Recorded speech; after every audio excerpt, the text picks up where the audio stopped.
1 João, capítulo 5, versículo 13.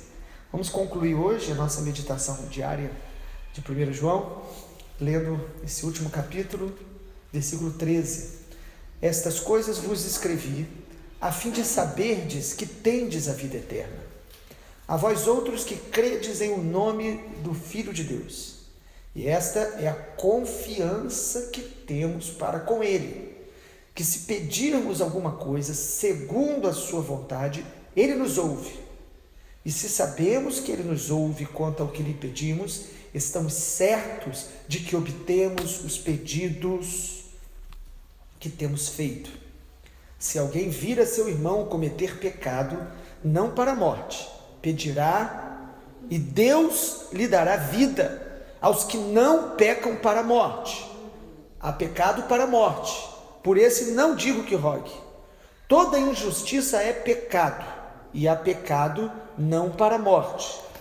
Sabemos que todo aquele que é nascido de Deus não vive em pecado. O que nasceu de Deus,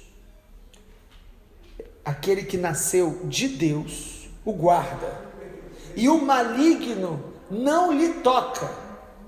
Sabemos que somos de Deus e que o mundo inteiro jaz no maligno. Também sabemos que o Filho de Deus é vindo, aleluia, e nos tem dado entendimento para reconhecermos o verdadeiro. E estamos no verdadeiro, em seu Filho Jesus Cristo. Este é o verdadeiro Deus e a vida eterna. Filhinhos, guardai-vos dos ídolos. Louvado seja o nome do Senhor. A conclusão da primeira carta do apóstolo João, ele conclui mostrando a razão pela qual ele escreveu esta revelação dada por Jesus a ele para a igreja. Ele diz por que ele escreveu, versículo 13: eu vos escrevi, em primeiro lugar, para que vocês saibam que tendes a vida eterna. Será que eles não sabiam? Eles sabiam, mas nós precisamos a cada dia ser lembrados pelo Senhor, lembrados pelo Espírito Santo, que nós temos a vida eterna, que nós temos não a vida eterna somente no sentido pós-morte, mas a vida eterna é a vida de Cristo em nós. Cristo em nós, Jesus é a vida eterna. Ele diz isso aí, não diz? Em algum lugar? Já falou em outro capítulo, mas no versículo 20, ele fala mais uma vez. O que ele diz aí? Estamos no verdadeiro, em seu Filho Jesus Cristo. Este é o verdadeiro Deus e a vida eterna. A vida eterna não é um lugar, a vida eterna é uma pessoa, é Jesus, é estar nele. Quando estamos em Cristo, já começamos a experimentar e desfrutar aqui a qualidade da vida dele, a qualidade da vida de Cristo em nós. Pastor, isso está muito longe de mim. É porque você precisa de buscar intimidade com Jesus, ou você ainda não é dele. Mas a qualidade da vida do céu na terra é Jesus, é a vida eterna. Ele é a vida eterna. Não espere você uma vida eterna pós-morte, maravilhosa, cheia de paz e alegria, se você não tem essa paz, pelo menos em algum nível aqui na terra. Porque o reino de Deus é justiça, paz e alegria no Espírito Santo. Você e eu temos acesso a essa plenitude de Deus. João está dizendo: eu vos escrevo para que vocês saibam que vocês têm a vida eterna, vocês desfrutem dessa vida eterna, que vocês vivam intensamente para o Senhor Jesus, porque Ele é a vida eterna. Vocês que creem no nome do Filho de Deus. Versículo 13. A vida eterna não é dada por uma religião, por um batismo. O batismo é um selo que confirma o crer. Mas a vida eterna é estar em Cristo, é permanecer em Cristo, é um relacionamento íntimo, verdadeiro, sincero, com Jesus, profundo, com Jesus, o amando cada dia mais, se sujeitando a Ele, a sua vontade, fazendo sua vontade. O Senhor Jesus diz: vocês são meus amigos quando fazem o que eu mando. Aí você é dele, aí você experimenta a vida eterna, a qualidade de vida de Deus. Mas João também disse que ele escreveu para que a gente possa ter confiança quando a gente ora. Ele fala no versículo 14, a confiança que temos é que se pedimos alguma coisa segundo a sua vontade, ele nos ouve. João então lembra a igreja pelo Espírito Santo, escrevendo essa carta, que nós temos que ter confiança ao orar. Quantas pessoas oram e ficam com dúvida se Deus a ouve? Ficam com dúvida. Tem pessoas que elas acreditam na oração do outro. O poder da oração não está em quem ora, está no Deus que responde. Mas nós precisamos confiar que o Senhor nos ouve. E Ele não nos ouve porque merecemos, Ele nos ouve por causa do Senhor Jesus. No nome de Jesus, a palavra que João diz é: se pedimos alguma coisa segundo a sua vontade, Ele nos ouve. E nós sabemos que Ele nos ouve quanto ao que pedimos. Versículo 15: estamos certos que obtemos os pedidos que temos feito, se sabemos que Ele nos ouve. Versículo 15: quando eu confio que Deus me ouve, eu vou orar mais. Quando eu confio que Deus me ouve, eu vou buscá-lo mais. E isso me faz obter pedidos, versículo 15, obter respostas de Deus. Então, amados, de vez em quando o Senhor tem que nos lembrar que Ele está ouvindo as nossas orações. Até aquelas que ainda você não viu a resposta. Ele está ouvindo. Ele está trabalhando. Às vezes a gente vê uma resposta de Deus, às vezes a gente experimenta algo de Deus, a gente fala: olha o que Deus fez. Não, olha o que Deus já está fazendo.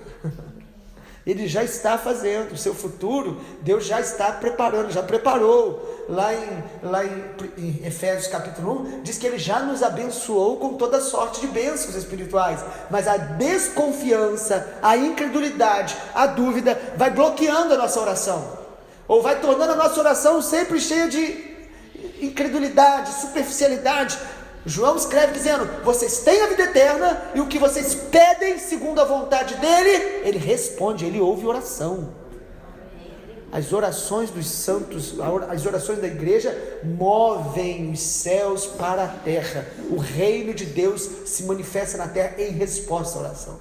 Você está aqui hoje por resposta a orações. Eu estou aqui hoje por respostas a orações. Você já imaginou isso? Quantas orações fazem que você nem sabe por você? Nós somos abençoados uns pelos outros através de orações. Nós precisamos confiar mais no Senhor nessa medida que oramos mais. Verso 16, João também diz por que ele escreveu a carta.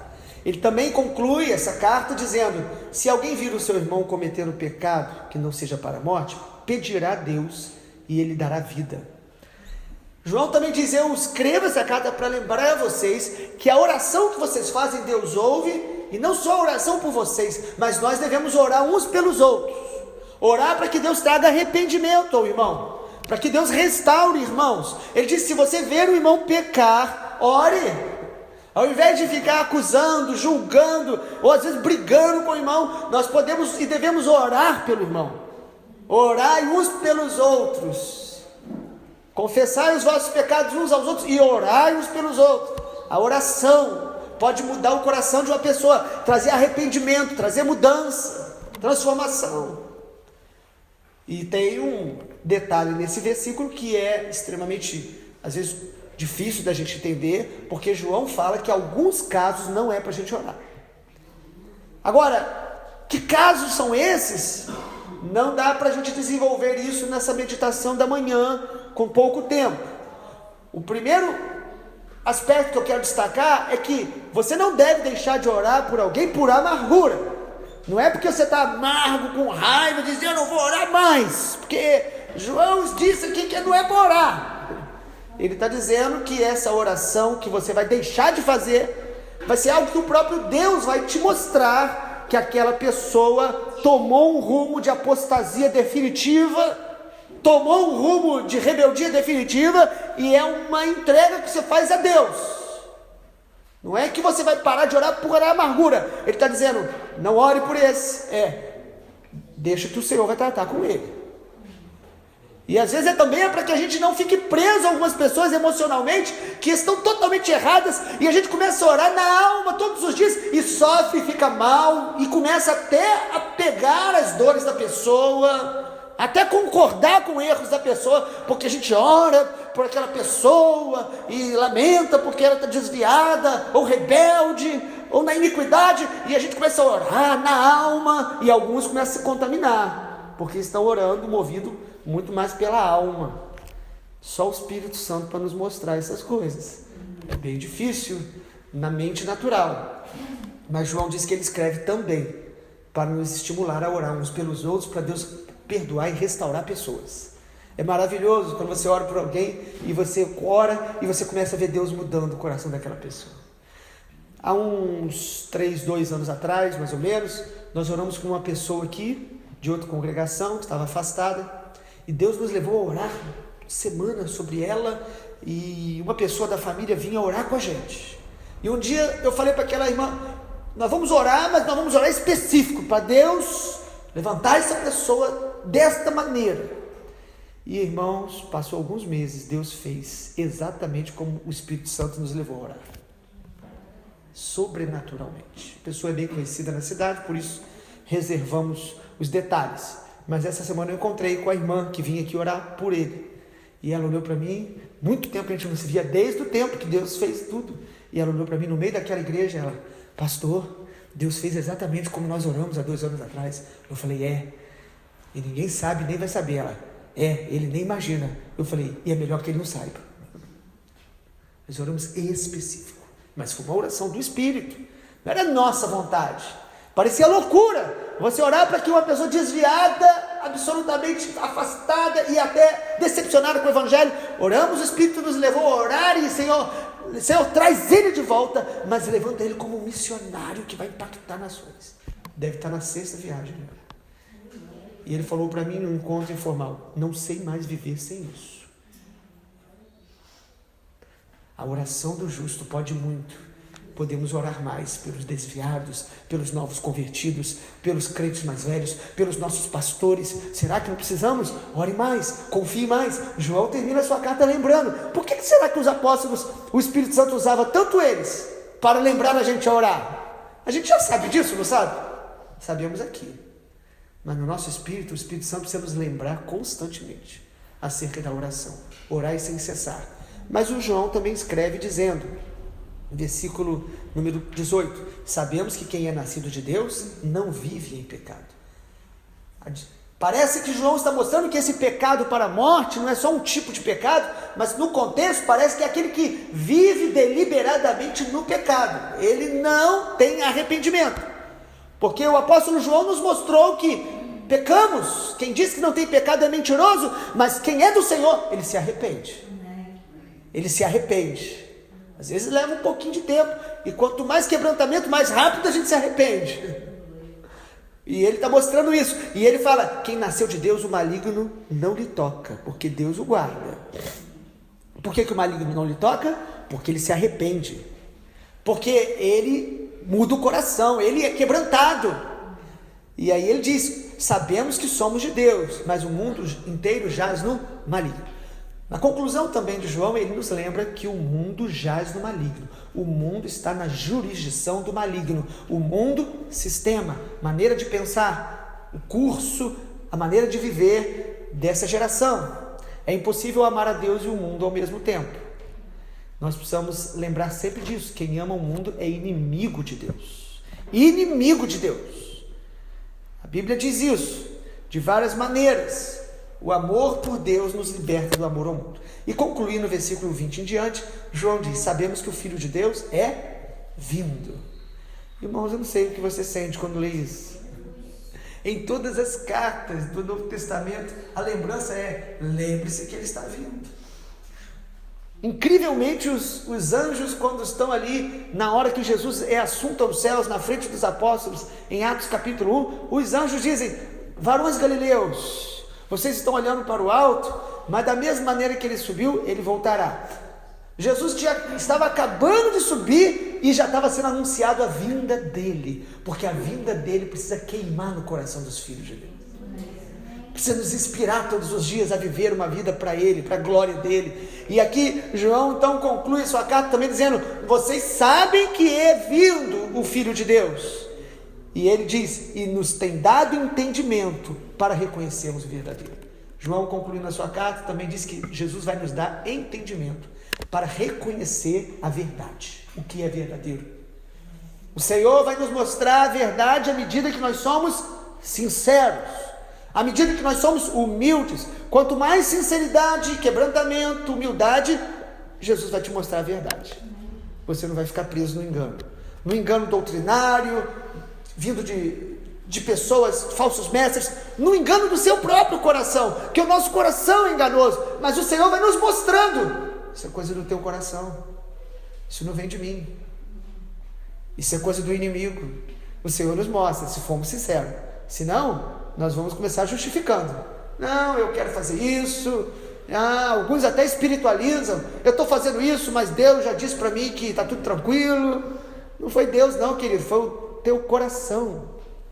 Coração enganoso. Não, eu estou em paz. Já viu as pessoas falando, eu estou em paz, fazendo as coisas erradas, endurecendo o coração, dizendo que está tudo bem. O Senhor já tem uma promessa aqui, Ele vai nos dar entendimento para reconhecer o verdadeiro, e estamos no verdadeiro, em seu Filho Jesus Cristo. Ele é o verdadeiro Deus e a vida eterna. E como que o João termina a sua carta? De maneira surpreendente. Ele diz, filhinhos, guardai-vos dos ídolos. Mas que ídolo é esse? Em Israel, depois do cativeiro babilônico, não havia mais nenhum ídolo, imagem. Em meio à igreja do Novo Testamento, você acha que alguém ali tinha imagem em casa? Nenhuma imagem. João está falando, filhinhos, guardai-vos dos ídolos, porque o coração do homem é uma fábrica de ídolos. Quem disse isso foi Calvino, um grande reformador suíço. O coração do homem fabrica ídolos. Você sabe qual é o ídolo mais adorado no planeta? O ego, o eu. Você e eu temos uma luta porque queremos adorar e idolatrar nós mesmos. Nossas vontades, nossas vaidades, nosso desejo, idolatria do desejo, que a gente só vence indo para a cruz todos os dias, falando, Deus, que seja feita a tua vontade, não a minha. Isso está nas cartas de Paulo, quando ele fala, o Deus deles é o seu próprio ventre. Só pensam nas coisas da terra, quando nós vivemos só em torno de nós mesmos, das coisas da terra, em se dar bem, em superar os outros, se comparando, nós estamos no engano da idolatria do próprio coração. Quem de nós não tem luta contra isso? Quanto mais a pessoa diz que ela não será enganada, mais ela demonstra que ela está sendo enganada. Porque o João era apóstolo, conhecia Jesus. E João alguma vez idolatrou alguém depois de conhecer Jesus? Incrivelmente, 2 vezes no Apocalipse, ele se ajoelhou para adorar anjos. João. Por quê? Não sei. Ele viu a glória daquele anjo, ele viu a beleza, talvez a voz, e ele começou a ficar tão impactado que ele se prostrou. E o anjo falou, levanta, João, eu sou conservo seu, enviado para... Adora a Deus. Ele ainda teve que ouvir essa repreensão. Adora a Deus. Nós adoramos a pessoas, a homens, adoramos a experiência que tivemos, idolatramos a nós mesmos, idolatramos nossas amizades. Quem aqui faz isso? Ninguém. Estou pregando só para talvez alguém, né, de outro lugar. Todos nós temos uma batalha para colocar nossa confiança total no Senhor, dependência no Senhor, honra ao Senhor, amar pessoas, reconhecer unções. A Bíblia fala para você honrar uns aos outros em amor, mas não fazer a nossa vontade, e nem querer as coisas do nosso jeito, e nem ficar chateado quando as coisas não acontecem como a gente quer. Tudo isso é idolatria do ego. João termina a sua carta dizendo, filhinhos, guardai-vos dos ídolos. Quantos ídolos hoje no meio evangélico gospel, que as pessoas se emocionam e dizem, não, mas eu me senti tão bem. O ímpio sente a mesma coisa com os ídolos deles. Nós precisamos lutar contra isso todos os dias, amando o Senhor, amando a glória de Deus, sendo humilde, quebrantado diante do Senhor, diante da palavra, porque Jesus vai nos guiar a toda a verdade. O Espírito Santo vai nos guiar a toda a verdade, mas Ele só faz isso quando amamos a verdade. Amando a verdade, nós vamos ser guiados por a glória de Jesus. Feche os seus olhos e vamos orar nessa manhã maravilhosa de domingo.